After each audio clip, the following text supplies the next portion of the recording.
It's the most beautiful time of the year. Lights fill the streets, spreading so much cheer. I should be. আসসালামু আলাইকুম। আসলে এই দিনটা অনেক beautiful ছিল। মানে আমার দুটো পাখিরই হচ্ছে ক্লাস পার্টি ছিল, তাদের জন্য এই তো ছোটোখাটো গোছগাছ করে নিয়েছি।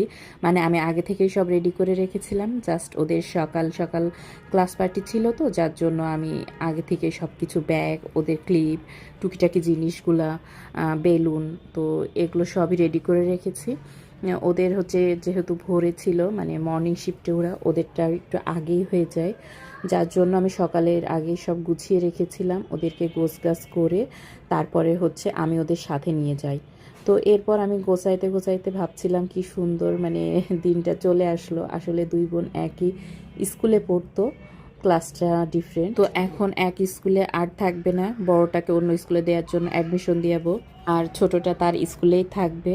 তো যাই হোক, এইসব ভেবে ভেবে ভাবছি যে আসলে অনেক বড় হয়ে গেল তারা।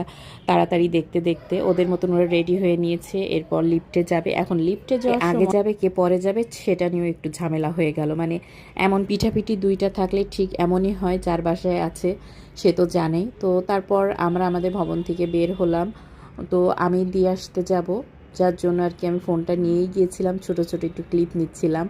তো ওরা চলে যাওয়ার পর যখন ক্লাস পার্টি হয়ে গেছে তারপর আমাদের ভিতরে ঢুকতে দিয়েছে, তার আগে আর দেয় না। তো এরপর ওরা কেক খাইছে, অনেক মজা করছে মিসদের সাথে, তারপর খেলাধুলা করে এই তো বাড়ি যাওয়ার সময় হয়ে গেছে। মানে বাসায় তো চলে যেতে হবে, তার আগে একটু খেলা তো করেই নিবে। তো আজকে আমার এই ছোট্ট ভিডিওটি কেমন লাগলো কমেন্ট করে কিন্তু জানাবেন, আর আমার পাখি দুইটার জন্য অবশ্যই দোয়া রাখবেন, তারা যেন ভালো কিছু করতে পারে, ভালোভাবে পড়াশোনাটা এগিয়ে যেতে পারে।